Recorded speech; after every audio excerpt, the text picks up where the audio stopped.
Hour 2 Overdrive continues, brought to you by FanDuel. Bryan Hayes, the O-Dog, Jeff O'Neill, Jamie Noodles, McLennan, big hour. We got role play level of concern in about a half an hour. Jason Strudwick coming up here in a moment. We are not going to be playing the role of James Duthie in half an hour on his level of concern of us being on the panel tomorrow. But we did make that announcement last hour. We're really excited. The Overdrive boys, we're going over to do some panel work tomorrow. Oh, you've done it a ton, clearly. Throughout your career, Noodles, you've done it as well. It's going to be a lot of fun. JD will be hosting. Leave Seattle tomorrow night, so we're looking forward to that. We'll see if Struddy's got any tips for us. Struddy's he's got a lot of panelist history on his resume. I told you, one of the early on, Bob McKenzie. I was sitting with Bob McKenzie. I think it was Aaron Ward, and Struddy was doing a midget hockey game, and they were going into quadruple overtime, and Bob was losing his mind. I was on the panel that night. It wasn't even it wasn't whatever 16, whatever these words have been changed, but it was. I think it was bantam. Like I think it was lower than that. Struddy keeps coming up when the period ends, doing this intermission, and Bobby's like, "Are you serious? We're not." And everyone knows the deal at TSN live events. It's not going to the next one until the other one's over. Sure. So you guys are being iced out by Struddy in the panel. I remember I didn't know Struddy at all. I'm like, I'm watching Jason Strudwick call a midget hockey game, and we can't do a professional NHL game. It's insane. Well, let's hope that doesn't happen tomorrow and we don't get bumped. I don't think we will. All I'm hoping for, well, you don't care, Hayes, because you can talk for hours. Like a 0-0 intermission is just, it's garbage. Yeah. It's. Well, like you look at the game last night, there's always something that comes out of it because of the way the Leafs are playing right now against their opponents. You know, they don't have a rich history against Seattle, but Seattle has not had a great season either. They're not happy with the way they've been playing. They were a playoff team last year. They were a great story last year. Yeah, they were. Great story. And they will come out buzzing tomorrow. Yes. Because they're desperate. It's not complete desperation, but it's time to get cooking. You want to get into the mix, the time is now. Absolutely. And I think you're seeing that from Edmonton. They won again last night. They've won 3 in a row. Calgary, they, I think, understand the desperation. Seattle, obviously Minnesota does. They got a win for John Hines last night. They fired their coach earlier this week. And you look in the East, it's very similar. Ottawa better snap out of it soon. Pittsburgh, New Jersey. Jersey's starting to come alive a little bit. They got a win last night. But it's like the Eastern Conference is stacked, man. It really is. And I saw Patrick Kane in his Red Wing uniform for the first time today practicing. It looks strange, but he might debut next week. There's a lot of good teams. Yeah, well, that's the thing. There's only a couple bottom feeders. Everyone else, there's a couple bottom feeders, a couple teams at the top, and everyone else is just kind of wedged in there. And you're a 5-game winning streak or a 5-game losing streak from being in and out type of thing. And that's, there's the Patrick Kane. It does look a little bit strange. It looks weird, man. Anything but Chicago looks strange. It looks strange when he went to New York. It's the same thing. I did that game. I was Ottawa, New York, his first game, and you could tell he was actually like a kid, kind of nervous because I didn't think he had a particularly good game, and his overall body of work in New York wasn't great. But it's Patrick Kane. I want to give him the benefit of the doubt. He's got the relationship with DeBrincat. DeBrincat, I think, scored 40 plus twice with Kane. Did he not, or at least once? Yeah, he's at least once. I think he had back-to-back 40s. Yeah, I think you're right. So there you go. I mean, that's going to help their power play. I've been raving about their power play just knowing that Alex Tanguay runs it. And, Tanguay is a former teammate of mine, really bright, creative guy. There's nothing wrong, and it's just, I don't know how you thought of it, Noodles, when a really quality, surefire Hall of Famer that everyone totally kind of admired and respected comes into your own life. I used to love it. You want to bring Paul Coffey? I love it. Let me watch Paul Coffey practice. Let me watch him play. Brendan Shanahan, Keith Primo, Kevin Dineen. Any great player, I'm just I want to check this out. I'm happy that they're here. I want to watch this. So it's going to be a shot of adrenaline for Detroit. They're we got Showtime Patty Kane. And I kind of warned everyone yesterday. It's guys coming back. I think there's 5 guys. And Ed Jovanovski had 5 total points for all of them. That was the only guy that ever got a point coming back from this. It's a daunting task to play again and be effective with that surgery. Yeah, it was a major one, right? And he was limping to the finish line last year. And yet, it sounds like he may debut next week, I think Tuesday in Buffalo in his hometown. I'm looking forward to it. I'm also looking forward to hearing the analysis. What was it? Oh, we were literally, it was me, Roberto Luongo, Bob McKenzie, and James Duthie on a national panel. And we couldn't stop hearing this guy talk about like it was Bantam AAA, and they were in like their 7th overtime. Right. It was ridiculous. The Don Mills Flyers playing the Winnipeg Junior Jets, and Struddy's Bob breaking was down secretly tape. hating him. Bob hated his guts that night. It was 1:30 in the morning, and Struddy would not shut up talking about like quadruple overtime. Okay. Well, that was his arrival, right? That's when he became a TV star. Here he is, longtime NHLer, the Got Yer Back podcast, joining us here on the Maple Toyota Hotline. A main man, Jason Strudwick. Struddy, do you remember doing panel work, quadruple overtime for like a Bantam game 10 years ago? There was a TELUS National Championship, and I've had people said that I painted. It was like I was Picasso painting the game with my voice. It was unbelievable. And I don't care what Bob McKenzie says. I don't even drink his drink anyways. I'm out. Yeah, you can't turn on Bobby Mack, but he'll turn on you if you don't let him get up on TV. Bobby owned this station for like 30 years. But anyway, it's good to have you. And look at us having you on when the Oilers are winning all of a sudden. And the Leafs are winning. And kumbaya across the country right now. Courageous move by you, Hayes. I give you credit. I take back some of the tweets I said from my burner account. Yeah, it sure seems like that number 97 decided to snap out of it. And I'm not. It's not like he was in a haze or anything, right, Struddy? But that look, like that, everyone's going to point to that one. His face. He was the most miserable person on earth. When they were getting, I can't remember where they were playing when they Carolina, were getting pumped. it was 5-1. It's Carolina, they're getting pumped, and they show him on the bench, and he looks so miserable. And then since then, they've won. There it is. Look at that up on TSF4. That guy is so angry. He's 84 years old there, too. Yeah, he is. Aging. Every single period, he was aging. And yet he's got 12 points in 3 games, and they've won 3 games. And I would think some people are breathing easier a little bit out in Edmonton at this point. That look is the same look Noodles gives at Cineplex Odeon Theaters when they run out of butter. Just completely sour. but they know what it is. So, they changed the coach. So whether you agree or not with the coaching change, that they're out there. So everyone was underperforming.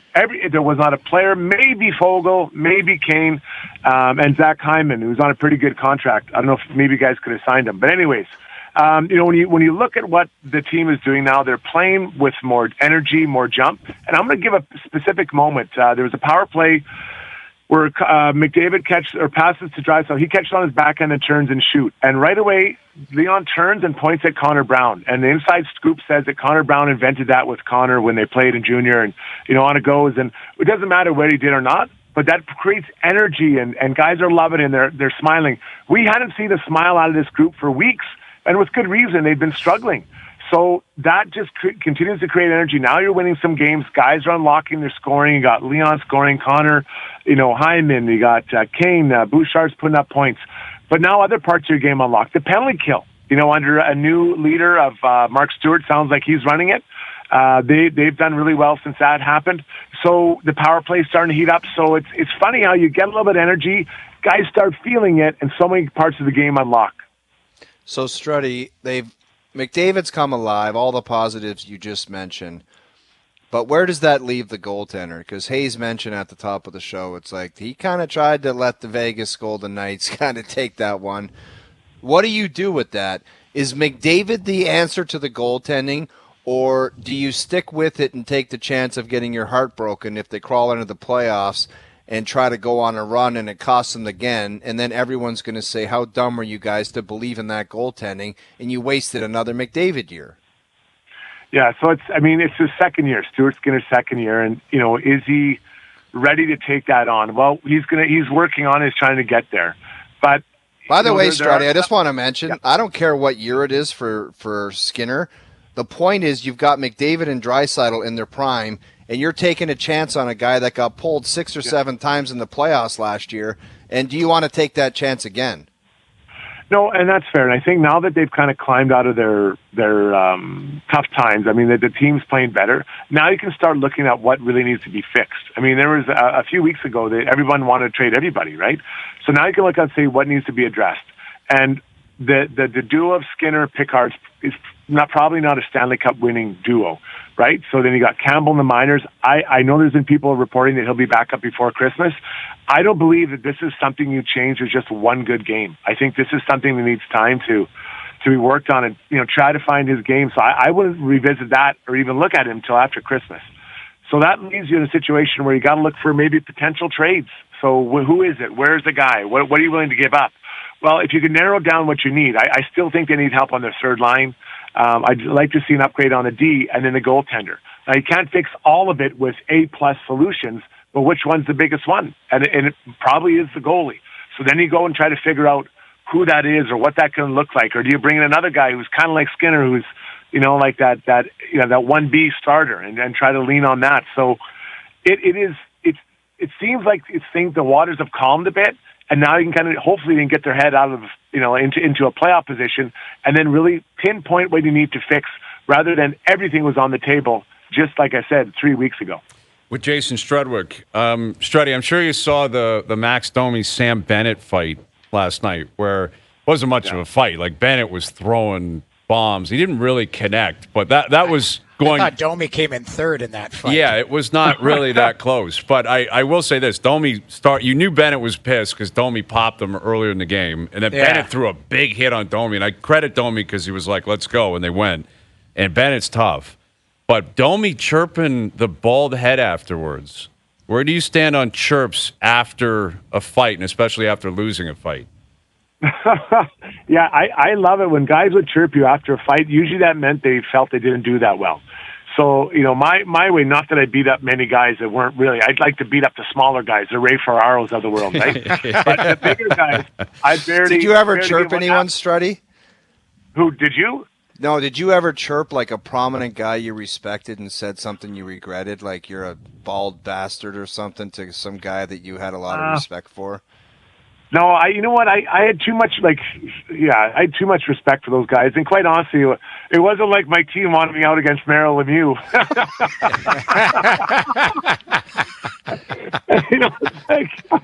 We got to get Strudwick out there to shut down Lemieux. Lemieux would just be crying tears of joy. No, I always called guys pretenders. That was my thing, right? Like, you're a fluffer, you're a bluffer. And I hated when guys would say that to me, and I'd say that to other guys. But I know, I'm pretty witty off the ice, but on the ice, I didn't really say anything. Noodles would chirp me all the time from the bench. And I remember you chirped Tyson Nash one time yelling, "Where's your pride?" I remember that in St. Louis that night because Nasher drew a penalty on Struddy. Nasher went near Struddy and fell down and screamed, and Struddy got a penalty. And Struddy was screaming all the way to the penalty box, "Where's your pride?" I was dying laughing. And aren't you buddies with him? Yes, he's part of our. I was so mad. I hate people who dive. I can't stand divers. I guess the one time I remember I actually chirped someone, we were in Pittsburgh and I was playing with the Rangers. We had Shanahan and we got on the ice, and for overtime I was out there and I ended up scoring a goal and to win the game in overtime. So we win in overtime and I go into the corner, I slam my wrist, I have my arms in the air, and I wasn't even celebrating with my teammates. Shanahan jumped on me and all I was yelling, "Who wanted a goal? Who wanted a goal?" I just kept yelling that. And I had no idea what was going on. And Shannon's like, "Why do you keep saying that?" I'm like, "I've never scored a lot of goals before in overtime. I don't know how to react." Right. It's like the guy. It's like, I don't know what to do with my hands right now. Like, what am I supposed to do here? Struddy with a win. And hey, listen, any possible reaction with an OT winner, I think, is probably acceptable. But Shanahan's probably sitting there saying, "I've scored like 50 of these in my career.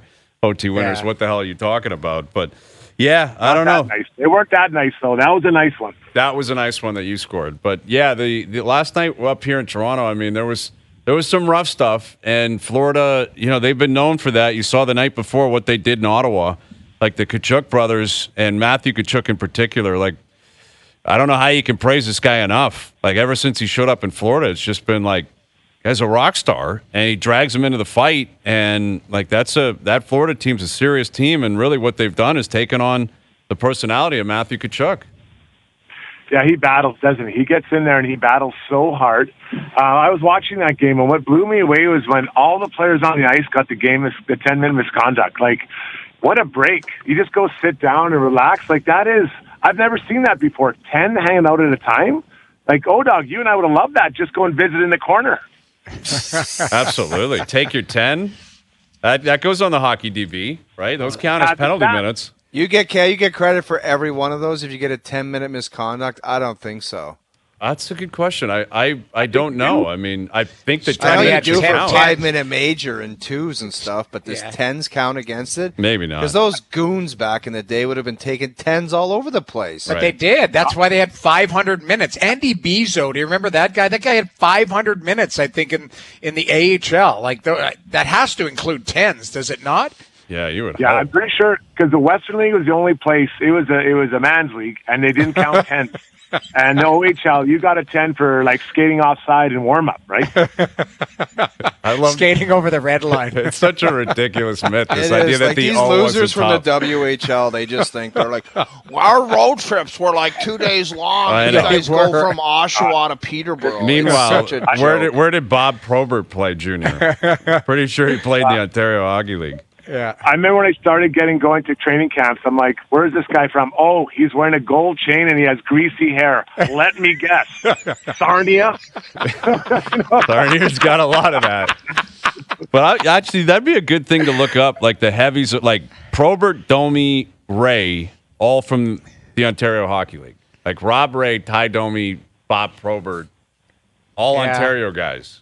And, yeah, I'm sure you got some lunatics out west, but I don't I think like the guy with the bull-legged orange tab Wranglers and like modified cowboy boots. It's like, how do you enjoy Saskatchewan in the summer, pal? You don't even have to ask. I played and spoke with Link Gates and the Ewan brother. Like there was, like I say, I think there was tough guys throughout every league. It just seemed to be, there happened to be more of them. I don't know why. Like, I think we had more on our rosters out there as opposed to the O. Like, the O had super tough guys, Sure. but maybe they had 3 on each team. It seemed like we had 5 or 6. Well, I don't know. we had Wendell in the other day, and I mean Wendell went first overall, and he was a heavyweight.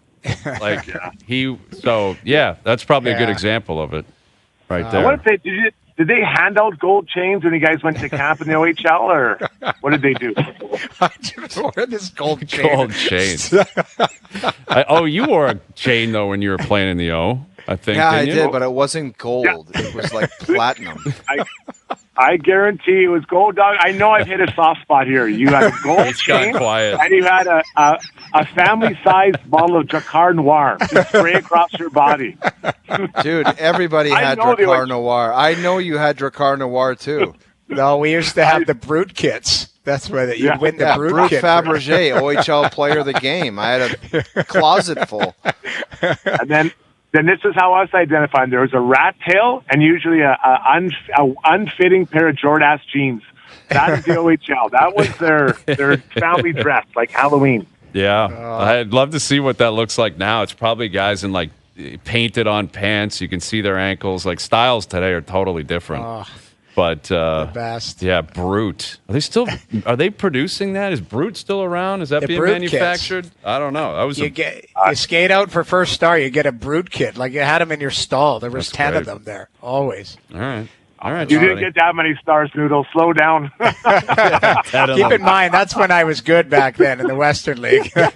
You were I was a fine about other prospect. guys.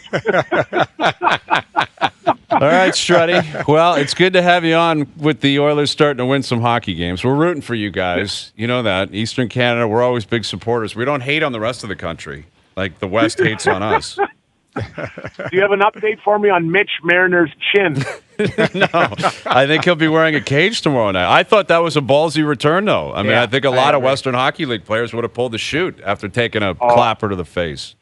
Buddy, 2 stitches. I can't believe he came back. That looked like 8 or 9. That it looked looked like pretty a bomb, big, man. Pretty big zipper. That was a Struddy one-timer, 75 miles an hour. End over end. All right, Struddy. We'll do it again soon. Go Oilers. Thank you, buddy. See you guys. There's See you Jason later. Strudwick, WHL superstar, right? It's so fun. Kamloops superstar. Well, you know he was what? a first rounder, wasn't he? No, not to the dub. He might have been, not in the NHL. Struddy He was a third rounder, I think, to the Islanders, wasn't he? Like I know he was drafted by the Islanders. I can't remember what round. I think he was third round. Like he was, legit, like tough, stay-at-home defenseman, like pretty highly coveted. But I talking about that Marner shot to the head, like that was. I was concerned that he broke his jaw. That's the first thing I thought about him. Like, God, this guy just got hit in the jaw, and that's broken. So was I. And the shot that they showed of the trainer talking to Keefe and Keefe's reaction. I thought he said he's done for the year, and then he was like, "Oh God." Yeah. But good for him to. You know what? I in my mind when he came back with the full cage, I'm like, this guy's scoring the game winner. Like, I don't know. In my mind, I was like, good things will happen for him because he's gotten through it. You know how we always say the hockey gods. Like, I in my mind, I was like, this guy's going to have a game, and it's going to be. That's where we're going to talk about. Masters will be talking about. Hey, he scored the game winner, took a shot, and it didn't work out. Obviously, in the shootout, he toe pick in that. What was that? Was awkward, man. I will say that. Like, you could tell he was kind of like, I can't believe that just happened. It looked like his heel went up, though. Like, I guess it would have been a toe pick. I'd have to go back and look. But he was trying to kick his heel up for, like, deception, I guess. And then he lost. Like, the ice is always choppy. The ice is always choppy by overtime and into shootouts. But, like, falling in the shootout, a guy of that caliber, that's a tough. Like, the boys, you're going to hear about that one, I think. Yeah. Especially with a win. You find a way to get a win. But you go back in the room, I think some of the guys are going to be like, what the hell was going on there? But but either way, like coming back, I thought he was done. I'm glad that he wasn't. That showed stones. I mean, he came back. I thought he was aggressive. He was into play. I didn't think he was shying away from anything with the cage because that's something guys can target. And we'll see what he's got tomorrow night. I'm not sure if will it be a fishbowl, will it be a cage, or does he just go back to the visor? I don't know. But Leafs with a win, 2-1 in a shootout last night, playing Seattle tomorrow, Boston in town on Saturday night. So role play level of concern still to come. Darren Drigger will join us in about 45 minutes. Steve Sands in about an hour from Bahamas. Tiger Woods teeing it up tomorrow. We'll get into that with Sandsy, and we're tracking the Shohei Ohtani news and the rumor mill. Aaron Rodgers is back at the practice facilities in New York. There's a lot going on here. OverDrive continues. TSN 1050 and on TSN 4. You can never ask me to stop drinking. Do you understand? I do. I really do. All right, role play level of concern. Always one of our favorites. We've been doing this long enough. I think most people understand the way this works. But quick refresher. We go around the table. Each of us are assigned a person, maybe a team, and a scenario, and then we have to hand out our level of concern, which is... I think it was last week you brought an option up, Wade Boggs boarding a spaceship to Mars. That's nuclear levels of concern. That means Wade Boggs... That is 10 times worse than Nick Cage in Vegas. Wade Boggs boarding a spaceship. How many pints he would throw on that thing? Yeah. Imagine him just getting tattooed in outer space. Upside down. Wade Boggs on his way to Mars. We need to get Wade Boggs to Mars just to see how many beers he can drink on the way there. Right? Forget the whole what it's going to do for humanity and all that kind of stuff. I need the analytics on Wade Boggs flying to Mars. So pint on the patio, 6-pack and a shot. Marty Wildwood, Wade Boggs. I don't know. We can go anywhere we want. Nick Cage, though, I think we got to stay consistent. Nick Cage is still the top. Right. Okay, here we go. Oh, you're playing the role of Alex Ovechkin. Alex Ovechkin, what is your level of concern that in order to catch Wayne Gretzky, in terms of most goals all time, you're going to have to play well into your 40s? Whew. I need a goal total for right now. Is it like... He needs 68 more, I believe, to pass. That's right. And he's 38 right now. This is a glass of water with a lemon. Well into his 40s, and he needs 68 goals. He's on pace for 23 this year.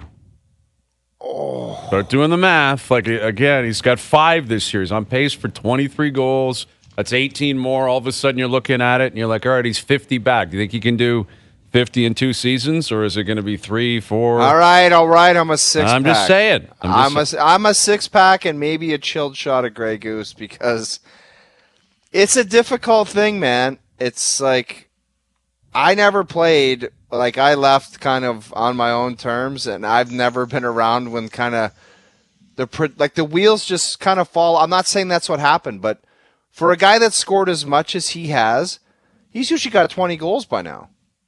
Yeah. 20. Yeah. He's now he's got 5. He's got 5 goals. It's a six-pack and 2 shots of Grey Goose. Okay.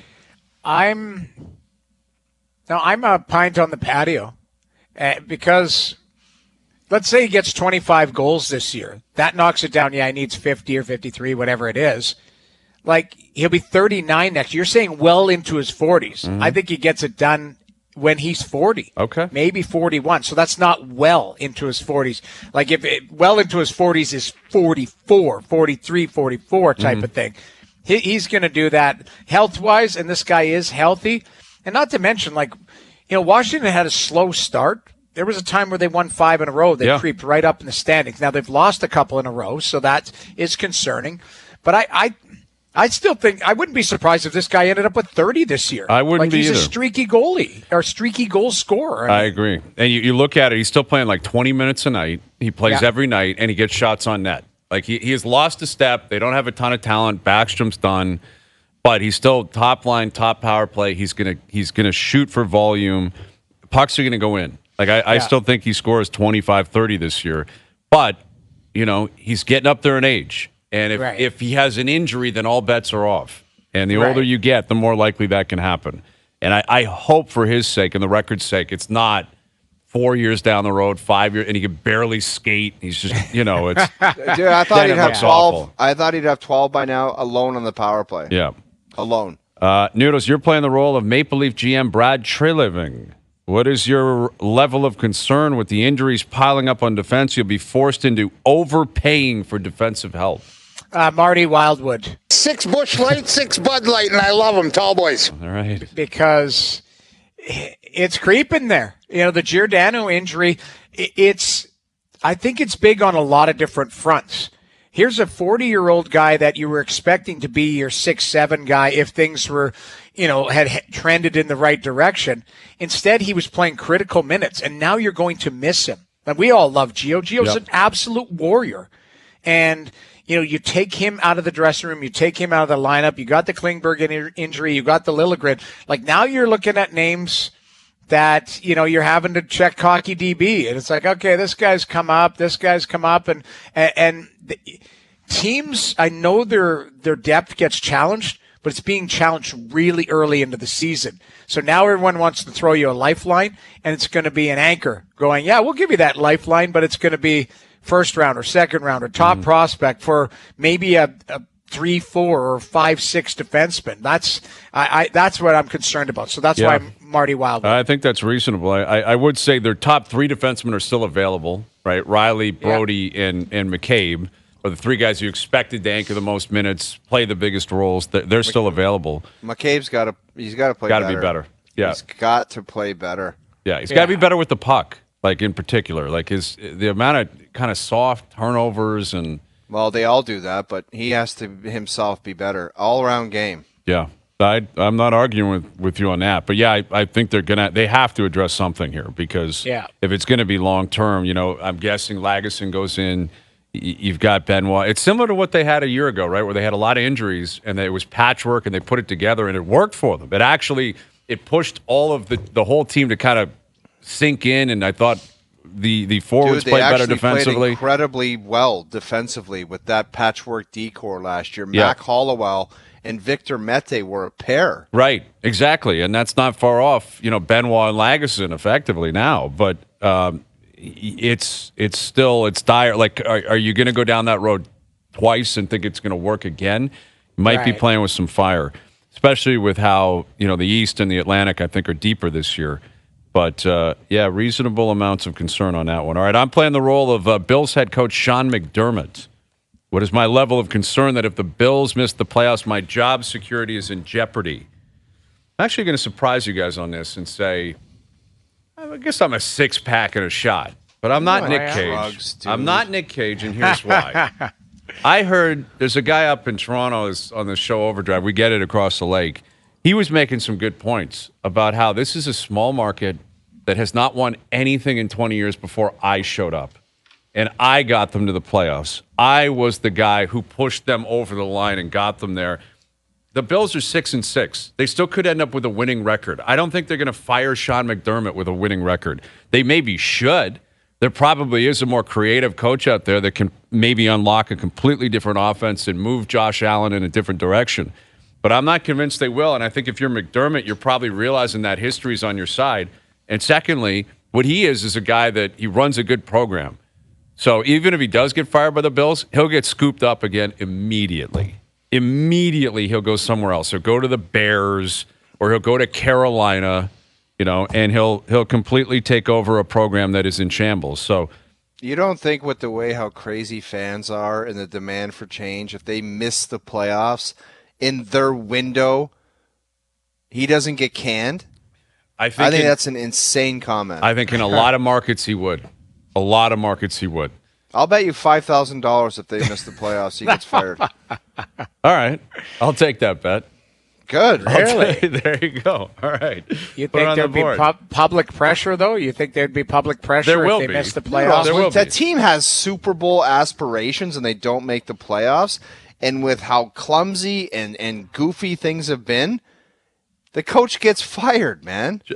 You're right about that in a lot of markets and a lot of teams with different aspirations and Dude, different I don't ownership understand. groups. I kind of get the concept of the market, but it's the Buffalo Bills. Yeah, they're one of the smallest markets in the league. If not outside of Green Bay, they are. And I don't consider them a small market. I consider that to be a big enterprise. Oh, really? Oh, no, I think they're a small market. How are they? They're a big enterprise. And Windsor has the same weather pattern as Fort Lauderdale. Again, one of the most outrageous comments ever, that Buffalo's a major market and a major player. They are not a major I just market. think Not it's a even major close. enterprise. It's not. What does that mean, an enterprise? I don't know. I just like how it sounds. It does sound good. I'll give you that. That's Kramerica. That's what Exactly. it is. Enterprise. Like, what the hell? What is this, Star Wars? I don't even know what we're talking about. Well, when you think of the Buffalo Bills brand, Yeah. I'm pretty sure it's pretty damn big, pretty popular. They've been around a long time. Cincinnati's a small market. When you think of a bigger enterprise, Cincinnati or Buffalo, who's bigger? It's Buffalo. I would say Buffalo, but we're Exactly. we're biased because of the geography, right? Like we're so close to Buffalo. We have a relationship with Buffalo. We know Buffalo. Where I saw it come across I read something about franchise values, and I'm pretty sure Buffalo is the lowest in the league. And I want to say Cincinnati was 31st. See if you can find that, Doogie. But the valuation of a team, it's still worth billions of dollars. It was like $2.65 billion for the Bills, $2.75 billion for the Bengals. But that's where they are. It's a small market. You know Buffalo. It's a really small market. Enterprise. All right, moving on. I like the term enterprise. All right. It does. I will grant you, it does have some gravitas to it. Yes. Oh, you're playing the role of Liv Golf, your favorite. We can't even say Greg Norman anymore because I don't know who runs the show for Liv. Bring back the Sharks so we can use him as the whipping boy. You're playing the role of Liv Golf. What is your level of concern? Tiger Woods playing once a month, if it happens, will overshadow anyone you sign or any tournament you ever play. This is a nothing burger, man. They don't care about anything. This is a 6-pack barely. They're in their own universe. You can't find them anywhere on TV. It's where golfers go to get paid and disappear.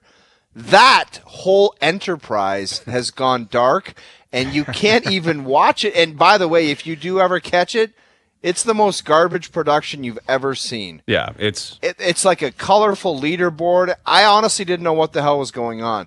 Guys starting on the back nine, guys on a team. Guys can shoot 20 over par, and their team wins, and they shove $8 million in their jeans. It's insane.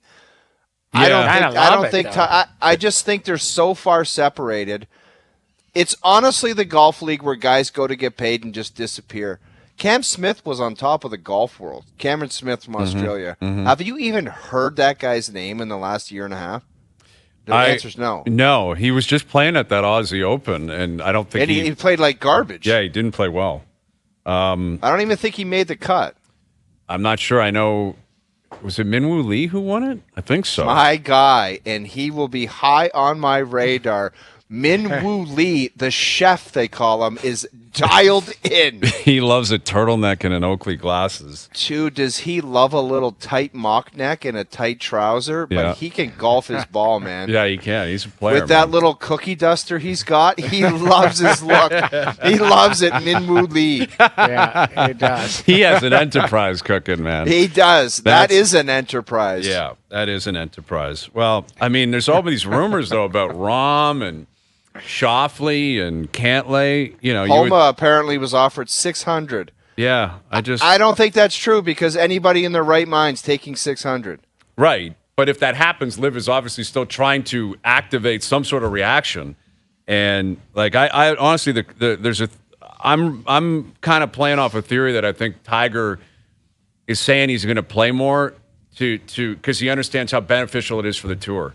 Right, because these two parties are not going to come together. I think Monahan's screwed. I think they're going to get rid of the commissioner at some point.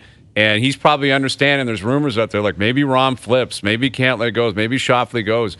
And what's the best trump card the PGA Tour has? Tiger's going to play. You tell any golf fan on earth, Tiger's playing, they're like, that's what I care about.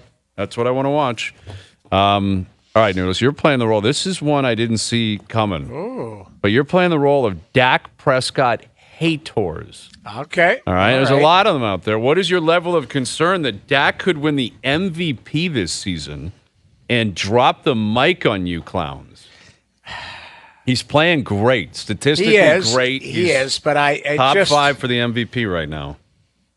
Yeah, but I'm going to say a 6-pack and a shot of Tito's. Okay. Because you're concerned, but you also know, and you guys have kind of taught me this. Even Pierre LeBrun and Chris Johnston have as well. Mm-hmm. It's the Cowboys. Right. Something's going to go south. Right. So that's what I'm not as concerned because time will sort things out, and that's where I'm going to err on that side. There's a Romo botch snap coming up soon. Something stupid's going to happen. That is, I think, a very reasonable take. That Dak has been great. Like, he really has been really great, and the Cowboys are a really good team. They're going to the playoffs. But if you're a Cowboy hater, you've had so much ammo for so long, and what you understand is there will always be more. It's always coming. It's just a matter of when. Yeah. Yes, JP just sent me the NFL franchise valuation rankings. I guess Cincinnati is 32nd, Jacksonville 31st, Detroit 30th, Buffalo 29th. Big enterprise. That's an enterprise, all right. JP, you have to consult with me before sending these types of stats on enterprises. It's factual. I don't know where you got this, though, JP. This looks a little bit funky with exactly. And you're reading that on national television? Like Babylon Bee or something. You pulled it off of, It's like from Sportico. Sportico, okay. Sportico. All right. Yeah, they got the Cowboys at 1, which we understand. Giants, Rams, New England. Yeah. He pulls out a piece of paper from his club foot in there, and you're reading it. Do we have any updates on that wheel of yours, JP? I'm concerned about you, man. You got that bad? I'm in a boot the other day. I have an appointment with the Fracture Care Clinic on December 7th. Oh, so really quick stuff. That's how our system usually works. JP, why don't you get the foot buggy and cruise around in style? I don't know if I have the balance for that. I need to see you on a buggy, man. I need it. I'd pay money to watch you on the foot buggy. Yeah. Especially with all the wires in the studio. If I have to go in and do something, I feel like that could be a disaster. Oh, we'll call you in all the time. Oh, yeah. I'll consistently have you in here. All right, final one, role play level of concern. I am playing the role of the Golden State Warriors. See, they lost to the Kings last night. I will say the in-season tournament was pretty cool last night. The Kings needed that to get through. Well, I mean, listen, we had Isol on yesterday, and he actually made a really good point about the scheduling where, opening night is big, and then the NBA just shuts down until Christmas. And what they're doing with this tournament is they're trying to make something count in November and early December. Oh, really? How much is it counting for you? The only interesting thing that's happened is Draymond Green almost strangled Yes. What's his face from Mini? Gobert, Rudy Gobert. Yeah, Rudy Gobert Patient choked zero. him from behind. Patient zero. Yeah, that was pretty memorable. But anyway, I'm playing the role of the Golden State Warriors. What is my level of concern? The dynasty is officially finished. Play it. You can never, ever ask me to stop drinking. Yeah, it's getting ugly. It's getting loud. Clay's all bent out of shape. Draymond's still choking guys. Steve Kerr, Steph, they lost to Sacramento last night. I don't even think they're in the playoffs, let alone the play-in. Steve Kerr's complaining about music. It's a bad scene. Like they made it through, the first round last year against Sacramento, but they're 8-10 to start. Remember how awful they were on the road last year? How old is Steph? Steph's, what is he, 34? Something like that. Like Don't you think you could give him one more with a retool? Like get rid of, you'd have to get rid of Draymond and just totally retool it. I'd keep him and Clay and try to retool around that, man, and see what you can do. Yeah, he's 35. So I hear you, but it's like you got like 3 more years. They're trying to patch it. They brought in Chris Paul to try to make it work. Now Paul's hurt. That didn't make sense. No. Man. That guy's 100. Yeah, and I think their resurgence was the one they won a few years ago with Wiggins and Jordan Poole. Like, I think that was it. That might have been Tigers' Masters win in 2019. Like they had their dynasty where the 5 years straight they were doing stuff that we've never really seen before. I'll tell you one piece of useless information, though. I got to watch a lot of college ball when I lived in Carolina. And Chris Paul at Wake Forest, he played at Wake Forest. He was damn good to watch. Yeah, he was damn good. J.J. Redick was the sickest three-point shooter I've ever seen from Duke. And Chris Paul, the handles on that guy at Wake Forest, he was a lot of fun to watch. Yeah, J.J. Redick was a stud. Dude, that guy, the 3-ball from Duke, it was insane. Yeah. It was like Steph Curry in college. I think he has the most points, maybe. Does he have the most points in college history, Redick? Like, it was – because remember, he was chasing something or in a season. I would not doubt it. I would not doubt it. He had a big, big year his draft year where he was just jacking threes. Anyway, there you go. Role play level of concern. Good stuff. Love it. Yeah, it was great. Darren Dreger in about 20 minutes. Dregs will be a part of the panel tomorrow night. Dregs will be kicking around, right? We got the panel tomorrow night, OverDrive. We're going to be a big part of it on the panel. Leafs Seattle on the Leafs on TSN. James Duthie, of course, hosting. We're looking forward to that. So Dregs is coming up in 20 minutes. We got Steve Sands as well. He's in the Bahamas. He's placed eyes on Tiger Woods. What does he make of Tiger and the likelihood that Tiger can do some damage, if not this week, into the 2024 season. So more with Sandsy later in the show. OverDrive continues. TSN 1050 and on the TSN app. All right, TSN 1050's Leafs lineup is your chance to win Leaf tickets every week, all season long. Every weekday, we announce a current or former Maple Leaf player. And on Fridays, you'll have a chance to call in and name the Leafs lineup of the week. This week, we're giving away a pair of tickets to see the Leafs take on Nashville December 9th. Plus, we're throwing in a $250 Vanilla Visa prepaid card with each pair of tickets. To make it the ultimate game night, Vanilla Visa prepaid cards are available for purchase at Petro-Canada. Today's player of the day is Cody Franzen. Wow. Cody Franzen is your Maple Leaf player of the day. What did he do when he was here? Did he turn down, reasonable cake? 6 years at 4.5, something like 25 sheets, I think it was something like that. And then he went on to sign a 1-year deal for $1 million. Buffalo. Oh, sickening Buffalo how much he cost. I don't know how you can live with yourself the rest of the way. No, that's an agent. That's the agent, though. I don't know. I don't know if that's the agent or the player or a combination, but what did the marketplace think that because he was okay up here, he was. But they were a bad team. They fell in love with the idea that he was this is his own camp. Right-handed shot, could play on the power play in a second unit. And I don't know, $25 million he was offered to.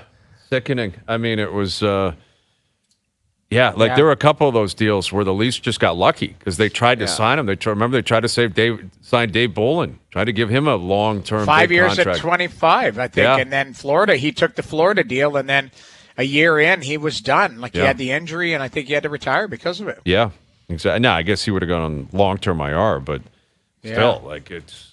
Man, Cody Franzen would have been still a Leaf a year ago. He signed that deal 2 years ago. Crazy. Yeah. Instead, he's been out of the league for I'd say 3 or 4 years.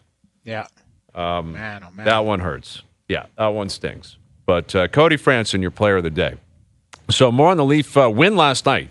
Ended up winning in a shootout. We'll get Dregs' take on the review in the shootout, what he made of the Leafs last night. Leafs against Seattle tomorrow night.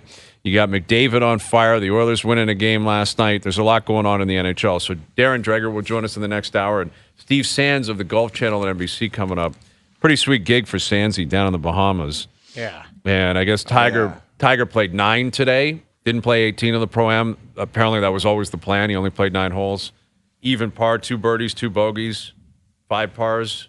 All good for Eldrick. And he'll be teeing off tomorrow with JT. So more on that with Steve Sands into the final hour in our best bets, brought to you by FanDuel, still to come. OverDrive continues. TSN 1050, soon to be up on TSN 2.